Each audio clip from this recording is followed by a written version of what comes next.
December 20, 1943, 25,000 feet above the frozen heart of Nazi Germany. The sky is a pale sheet of steel. Sunlight glints off a formation of American bombers cutting across the winter horizon. At the front of the formation flies a battered B-17 flying fortress named Iron Resolve. Inside the cockpit sits First Lieutenant Jack Turner, 24 years old, a farm boy from Kansas, who now carries 10 men and 20,000 pounds of explosives over enemy territory. The cockpit vibrates with the steady thunder of four Wright R1820 Cyclone engines. Jack grips the control yoke, eyes scanning the sky. Below them lies the industrial city of Bremen, one of Adolf Hitler's most valuable shipbuilding centers. The target today, the massive Agvaser shipyard. Flak begins to bloom in the distance. Black bursts spread through the sky like poisonous flowers. Flak ahead, mutters co-pilot Lt. Frank Doyle, leaning forward in his seat. Jack nods slowly. Hold formation. The radio crackles. From the nose compartment, Bombardier Tommy Alvarez speaks calmly. Bomb run in 8 minutes. 8 minutes over Germany feels like 8 hours. Inside the bomber, the crew moves with quiet precision. The smell of hot oil, gun grease, and cold metal fills the narrow fuselage. In the top turret, Sergeant Will Carter swivels his twin .50 caliber Browning machine guns toward the empty sky. But the sky won't stay empty. Bandits, 11 o'clock high. The warning tears through the intercom. Tiny black dots appear above the formation. They grow larger, fast. German fighters, sleek *** Messerschmitt Bf 109s and heavy *** Focke-Wulf Fw 190s, dive out of the sun like hunting falcons. The first pass is brutal. Cannon shells rip through the bomber formation. One B-17 explodes in a violent flash of orange and black. Fragments spin past Jack's windshield. Jesus, Frank whispers. Machine guns erupt across the formation. The sky becomes a web of tracers. Will Carter fires in long bursts from the top turret. Got one coming straight in. Fw 190 screams toward Iron Resolve, cannons flashing. The bomber shudders as shells punch into the fuselage. Metal screams. A fuel tank ruptures somewhere in the wing. Engine 3's hit. The engineer shouts. Smoke pours past the right wing, but the formation holds. It has to. If one bomber drifts away, it becomes an easy kill. Jack tightens his grip. Stay with the group, he says quietly. The fighters circle for another attack. Then something unexpected happens. From behind and slightly below, another damaged B-17 struggles upward through the formation. Its tail is shredded. One wing burns. The aircraft drifts dangerously close. Too close. Jack's eyes widen. That bomber's out of control. The crippled fortress suddenly lurches upward in a violent gust of turbulence. Its wing clips Iron Resolve. The impact is thunderous. Metal tears. Both bombers slam together. Propellers shred aluminum. And suddenly, the collision feels like a bomb exploding inside the sky. Metal screams. Propellers grind. The entire airframe of Iron Resolve shudders, as if it might rip apart at any moment. Lieutenant Jack Turner fights the control yoke with both hands, but the aircraft no longer responds the way it should. Something massive drags beneath them. Frank, tell me what just happened, Jack mutters through clenched teeth. Co-pilot Frank Doyle leans toward the right window. His face drains of color. Oh my God. What? We've got another fortress under us. Jack's stomach tightens. The damaged bomber that struck them hasn't fallen away. Its wing has torn through the lower fuselage of Iron Resolve, locking both aircraft together like twisted puzzle pieces. The nose of the second ** B-17 flying fortress hangs slightly beneath them, its shattered propellers frozen in place. 2 bombers, 1 broken machine, and gravity pulling both toward the earth. The aircraft begins to sink out of formation. Above them, the rest of the American bombers continue toward Bremen, shrinking into the cold horizon. No one can help them now. Inside the fuselage, Engineer Sergeant Walt Briggs crawls forward through the narrow catwalk. The aircraft vibrates violently beneath him. Jack, number 3 engine's dead. Number 4's losing all. Keep them running as long as you can. The intercom crackles again. Top turret gunner Will Carter sounds breathless. Fighters turning back around. Of course they are. German pilots know exactly what they're seeing. 2 crippled bombers drifting helplessly away from the formation. An easy kill. Messerschmitt Bf 109 dives toward them, sunlight flashing across its wings. Its cannons begin firing. Tracer rounds streak past the cockpit. 1 round punches through the windshield frame. Glass sprays across Jack's flight jacket. Carter hit him. The top turret explodes with gunfire. Twin .50 caliber Brownings hammer the sky. The fighter flashes past the bomber in a blur of speed. Missed him.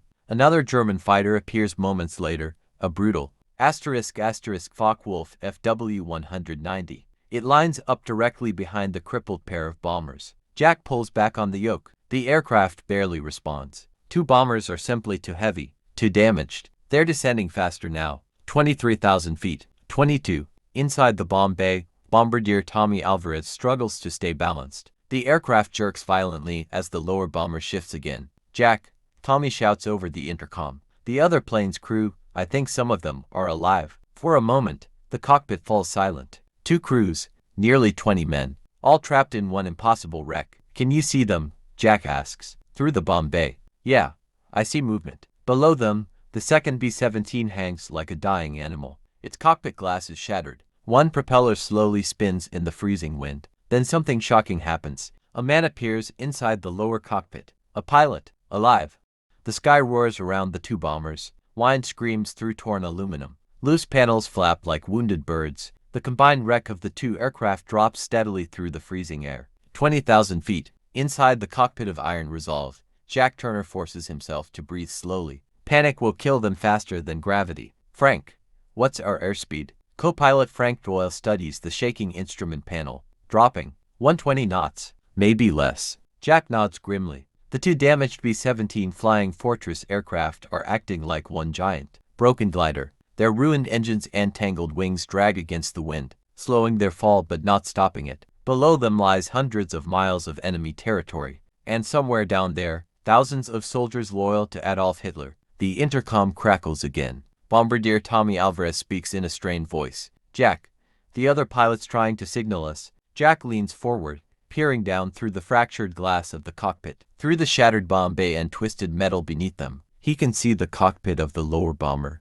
The pilot inside raises his arm. He's pointing toward the wings. Jack studies the wreckage carefully. The lower bomber's left wing has jammed deep into the bomb bay. Structure of Iron Resolve. Torn aluminum panels hold them together like hooks. Frank whispers what they're both thinking. If we tear loose, both planes might break apart. Jack says nothing. Another violent jolt shakes the aircraft. Below them, the lower bomber shifts again. A grinding shriek of metal echoes through the fuselage. Sergeant Walt Briggs crawls forward again from the engine compartment. His face is streaked with awe. Jack, we've got another problem. Go ahead. Fuel's leaking from the right wing tank. Jack closes his eyes for a brief second. Fuel. Leaking fuel means one thing if the fighters come back. Fire. Right on cue, Will Carter shouts from the turret. They're coming back. Two dark shapes sweep across the sky. German fighters. A pair of Focke-Wulf Fw 190s drop from above, circling the crippled bombers like wolves circling wounded prey. But something is different now.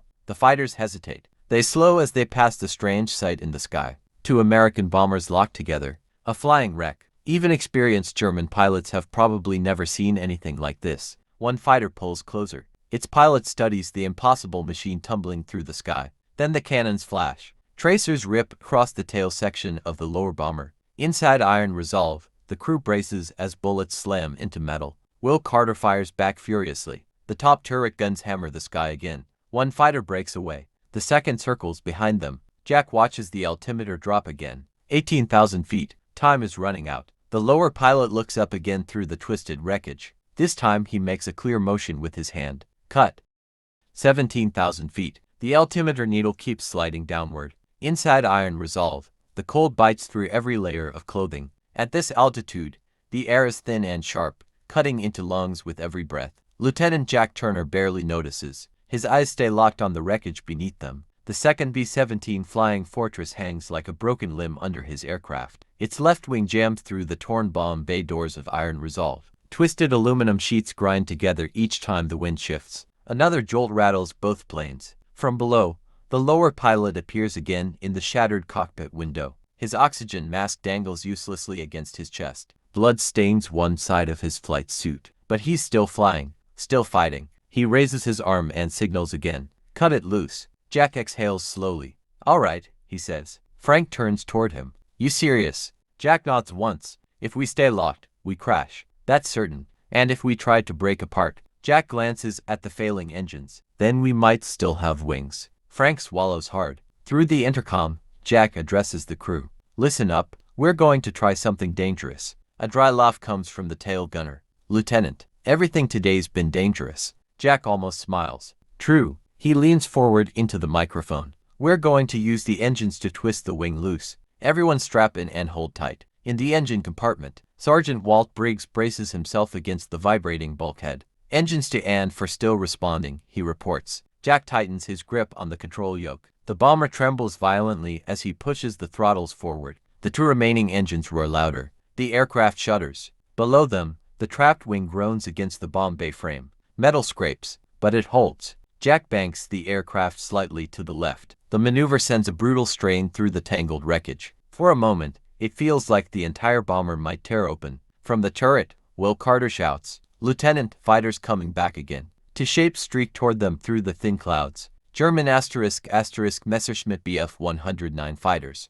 They close quickly, but this time, the American gunners are ready. Machine guns erupt from every turret. .50 caliber. Rounds slash across the sky. The fighters veer away under the storm of bullets. Inside the cockpit, Jack barely notices. He pushes the throttles even harder. "Come on," he whispers. The engines scream. Below them, crack. A violent jolt rips through the aircraft. For a split second, Jack thinks the wing has finally broken free, but the movement below tells a different story. The lower bomber shifts suddenly sideways. The trapped wing tears deeper into Iron Resolve's fuselage. A long gash rips open across the bomb bay. Cold air explodes through the aircraft. Loose equipment blasts into the sky. Frank grips the dashboard. "Jack, we're ripping apart."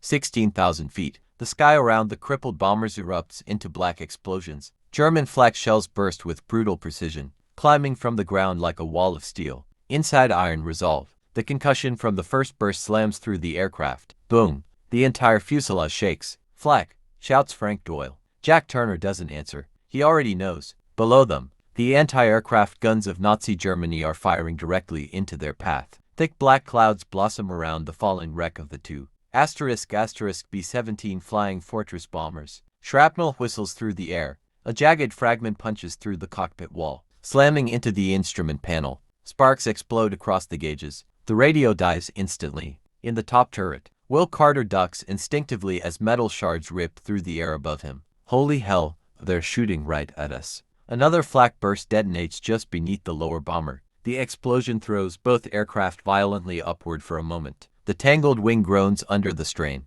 Crack! Inside the bomb bay, Tommy Alvarez clings to the railing as wind screams through the open fuselage. "Jack, that wing's bending." Jack feels it too. The trapped wing of the lower bomber is twisting harder with every shockwave from the flak. Frank glances down through the shattered cockpit window. The other pilot's still there. Jack looks. Through the torn metal, he can see the lower cockpit again. The pilot below grips his own controls, desperately trying to keep his shattered bomber aligned. Two pilots, flying one impossible aircraft. For a brief moment, the chaos of war fades into something else. A silent understanding between strangers. Then another flak burst erupts beside them. This one is closer. Shrapnel tears across the right wing of Iron Resolve. Sergeant Walt Briggs shouts over the intercom. "Engine 4's gone." The last engine on the right side sputters violently, then dies. The bomber tilts sharply. Now only one engine remains fully operational. One engine trying to hold up to bombers. Frank stares at the falling airspeed indicator.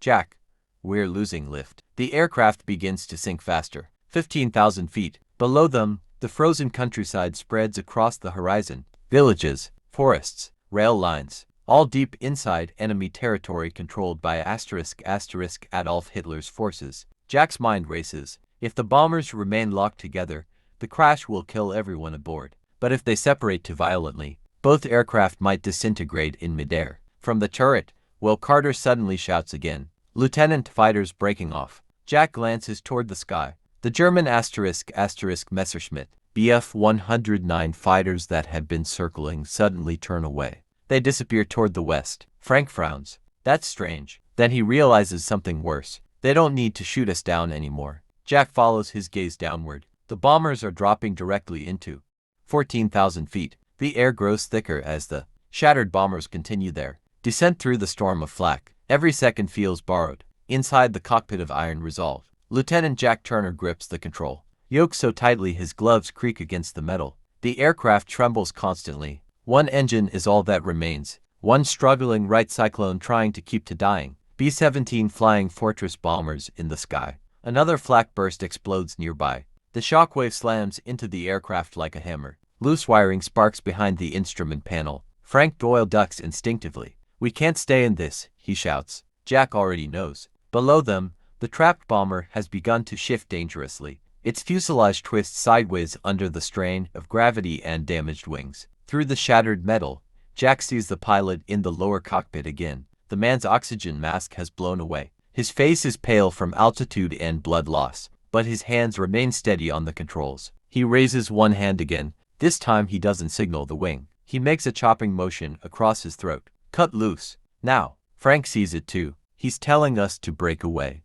Jack's jaw tightens. "Or we both die here." The altimeter drops again. 13,000 feet. Below them, the forests and farmland of Nazi Germany are no longer distant shapes. They are becoming real ground. Real impact. In the top turret, Will Carter scans the sky again. Fighters gone, but flak's still climbing. Another shell bursts just beneath the lower bomber. The explosion throws it violently upward. The trapped wing tears deeper into the bomb bay structure. Metal groans like a living thing. Sergeant Walt Briggs crawls forward again through the shaking fuselage. "Jack, if that wing rips through the bomb bay frame." "I know," Jack interrupts. "The entire center of iron resolve could collapse. Both bombers would break apart instantly." Jack looks down one more time. The pilot in the lower aircraft meets his gaze again. For a brief second, the chaos of war disappears. No rank, no units, just two airmen trying to keep their crews alive. The lower pilot nods once, a silent agreement. Jack takes a slow breath. "Frank, get everyone ready to bail out." Frank freezes.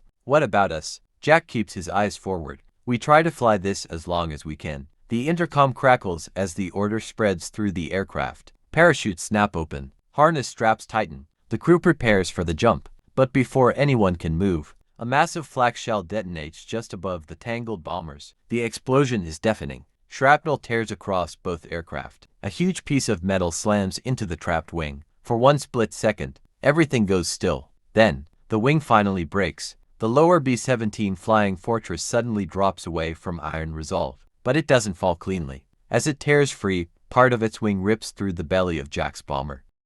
12,000 feet. The moment the trapped wing tears free, the sky explodes into chaos. The lower B-17 flying fortress drops away violently, its broken wings catching the wind unevenly. The bomber begins spinning toward the earth like a dying leaf. Inside the cockpit of iron resolve, Jack Turner nearly loses the control yoke as the aircraft lurches sideways. Hold it, Frank Doyle shouts, but the bomber barely responds. The ripped bomb bay has left a massive hole through the center of the aircraft. Wind screams through the fuselage, tearing at cables, insulation, and loose equipment. Behind them, something heavy rips free and disappears into the sky. Jack fights the controls with every ounce of strength he has. The single surviving engine roars at full power, but the aircraft is wounded badly. Very badly. Tail section reporting. Jack shouts into the intercom. Static answers him. Then finally, a voice cuts through. Tail Gunner Sergeant Danny Rhodes sounds breathless. "Still here, Lieutenant, but the stabilizer's damaged." Jack exhales slowly. At least part of the aircraft is still intact. Frank points downward. The other bomber. Jack glances through the broken cockpit glass. Below them, the second fortress is falling in a wide spiral. Smoke pours from both engines on its right wing. For a moment, it looks like the aircraft is doomed. Then something unexpected happens. The spinning slows. The damaged bomber begins to level slightly. Somewhere inside that wreck, the other pilot is still fighting, still trying to fly. Jack feels a strange surge of respect for the unseen airman. But the moment passes quickly. A violent vibration shakes iron resolve again. Sergeant Walt Briggs crawls halfway into the cockpit from the engineer's station. His expression is grim. "Lieutenant, the center spar is cracked." Frank goes pale. The center wing spar is the backbone of the aircraft. If it fails, the bomber breaks in half. Jack studies the instruments. Altitude, 10,000 feet. Airspeed, barely 100 knots. They are still descending. Still over enemy territory controlled by *** Adolf Hitler's forces. Villages and snow-covered fields are now clearly visible below. Frank wipes sweat from his forehead despite the freezing air. We're not making it back to England. Jack already knows that. Even if the aircraft somehow stays together, they are hundreds of miles from the safety of Allied bases. Somewhere ahead lies the North Sea, but the bomber will never reach it. Jack makes a quiet decision. He leans into the intercom again. "All crew, prepare to bail out." For a moment, Nobody answers. The order carries enormous weight. Bailing out over Nazi Germany means capture. Prison camps, years behind barbed wire. But staying aboard means something worse. Jack speaks again. That's an order. In the rear of the aircraft, the crew begins moving toward the open bomb bay. Parachutes tighten. Harness clips snap. 9,000 feet. The cracking sound inside iron resolve grows louder. Not a single snap, but a slow, grinding fracture, spreading through the center wing spar. The backbone of the B-17, flying fortress. Lieutenant Jack Turner feels it through the control yoke. The aircraft is dying. Behind him, the crew gathers near the shattered bomb bay, where freezing wind screams through the torn fuselage. Parachutes are clipped. Oxygen masks hang loose. No one speaks much. War has taught them the value of quiet moments. Co-pilot Frank Doyle studies the altimeter again. 8,000 feet. Jack nods once. Good jumping altitude. Outside the cockpit window, the winter landscape of Nazi Germany stretches beneath them. Forests dusted with snow. Narrow rivers cutting through farmland. Small villages tucked between dark roads. Enemy territory. But right now, survival matters more than borders. Jack keys the intercom one last time. All right, boys, go. In the rear of the aircraft, Sergeant Walt Briggs grips the edge of the bomb bay opening. Cold air blasts upward like a hurricane. He looks back toward the cockpit. See you in a prison camp, Lieutenant. Jack gives a small nod. Save me a bunk. Briggs disappears into the sky. One by one, the rest of the crew follow. Each man vanishes into the roaring wind. White parachutes bloom seconds later against the gray winter sky. Inside the cockpit, the aircraft suddenly feels enormous and empty. Only two men remain, Jack and Frank. Frank glances down again. The other fortress. Jack follows his gaze. Below them, the second bomber, the one that had been locked beneath them for so long, is still fighting the sky. The damaged aircraft staggers through the air, wings uneven, smoke trailing behind it. But it is no longer spinning. Its pilot has somehow regained partial control. For a brief moment, the two crippled bombers share the sky again. Two survivors of an impossible collision. Frank exhales slowly. I hope that guy makes it. Jack watches the struggling aircraft for another second. So do I. Then the wing spar cracks again. Louder. The entire bomber shudders violently. Frank doesn't need to hear the order this time. He unclips his harness. You coming? Jack keeps the aircraft level as long as he can. Someone has to hold it steady for the jump. Finally, he nods. Time to go. Both men crawl toward the open bomb bay. The ground below is rushing closer now. 7,000 feet. Frank jumps first. Jack watches his parachute burst open against the gray sky. Then he turns back one last time. The cockpit of iron resolve sits empty. Controls vibrating. Engine roaring. Still flying. For the moment, Jack Turner steps into the freezing wind above *** Bremen's countryside. And jumps. Seconds later, white silk blossoms above him. Behind him, the abandoned B-17 continues forward alone. For a few final seconds, the wounded bomber still fights the sky. Then the fractured wing spar finally gives.